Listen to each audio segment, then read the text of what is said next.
തിരൂർ തൃക്കണ്ടിയൂരിലെ വിവിധ റോഡുകൾക്ക് ഫണ്ട് അനുവദിച്ചതായി നഗരസഭാ സ്റ്റാൻഡിംഗ് കമ്മിറ്റി അധ്യക്ഷൻ യാസിർ പൊട്ടച്ചോല പറഞ്ഞു. തൃക്കണ്ടിയൂർ പ്രദേശത്തെ റോഡുകളുടെ ശോചനാവസ്ഥയിൽ ശക്തമായ പ്രതിഷേധത്തിലായിരുന്നു നാട്ടുകാർ. ഇതിന് പിന്നാലെ ജനപ്രതിനിധികൾ സ്ഥലത്തെത്തി റോഡുകളുടെ പ്രവൃത്തികൾ ഉടൻ ആരംഭിക്കുമെന്ന് ഉറപ്പു നൽകി. മനസ്സിലുണ്ടോ? MXലുണ്ട്.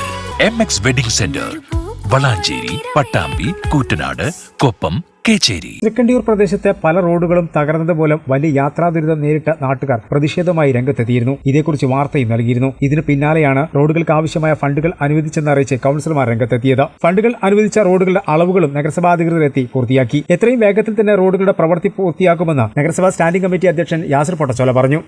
കുറ്റം പറയാൻ നമ്മൾ തയ്യാറല്ല. 5 വർഷം അവർ എന്ത് ചെയ്തെന്നുള്ളതൊക്കെ അവിടുത്തെ ജനങ്ങൾ തീരുമാനിക്കുക. ഇപ്പോൾ ഈ അമ്പലക്കുളങ്ങര റോഡിന് 21.5 ലക്ഷം റുപ്യ പാസ്സായിട്ടുണ്ട്. അതുപോലെ തന്നെ ഓൾഡ് പോസ്റ്റ് ഓഫീസ് റോഡിന് 4 ലക്ഷം റുപ്യ പാസ്സായിട്ടുണ്ട്. അത് പോരാ, കുറച്ച് കൂട്ടിത്തരണം എന്ന് പറഞ്ഞിട്ട് അപ്പോൾ അതും ചെയ്യാമെന്ന് പറഞ്ഞിട്ടുണ്ട്.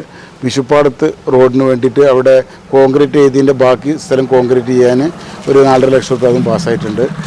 നമ്മളെ ചെയർമാൻ റോഡ് ഇപ്പോൾ അടുത്ത് ധാറുകയും ചെയ്യും. പണി ഉടൻ ആരംഭിക്കും. Vice chairperson Sindhu Mangalassery, councillor Geetha Palliyeri എന്നിവരും ഉദ്യോഗസ്ഥർക്കൊപ്പം ഉണ്ടായിരുന്നു. പ്രധാന റോഡുകളെല്ലാം പൊട്ടിപ്പൊളിഞ്ഞ നിലയിലായിരുന്നു. പരാതിപ്പെട്ടിട്ടും അധികൃതർ ഗൗരവത്തിലെടുക്കുന്നില്ലെന്ന് നാട്ടുകാർ ആരോപിച്ചിരുന്നു. കഴിഞ്ഞ തവണ പ്രതികരിച്ച കൌൺസിലർമാരും പുതുതായി തെരഞ്ഞെടുക്കപ്പെട്ടവരും സ്വീകരിക്കുന്നത് ഒരേ നിലപാടാണെന്നും പരിഹാരമായില്ലെങ്കിൽ പ്രക്ഷോഭ പരിപാടികൾ സംഘടിപ്പിക്കുമെന്നും നാട്ടുകാർ മുന്നറിയിപ്പ് നൽകിയിരുന്നു. ഇതിന് പിന്നാലെയാണ് ഫണ്ട് അനുവദിച്ചെന്ന് അറിയിച്ച കൌൺസിലർമാരും രംഗത്തെത്തിയത്. കഴിഞ്ഞ 5 വർഷത്തെ ഞങ്ങൾ കയറിയതിന് ശേഷം 2 മാസമായിട്ടുള്ളൂ ആയിട്ട്. അപ്പോൾ അതിന് ഇലക്ഷൻ നടപടികൾ, ബഡ്ജറ്റൊക്കെ വരികയാണ്. അതിൻ്റെ ഒരു സമയം ഇതുള്ളൂ. വേറെ കാര്യങ്ങൾ സ്പീഡാണ്.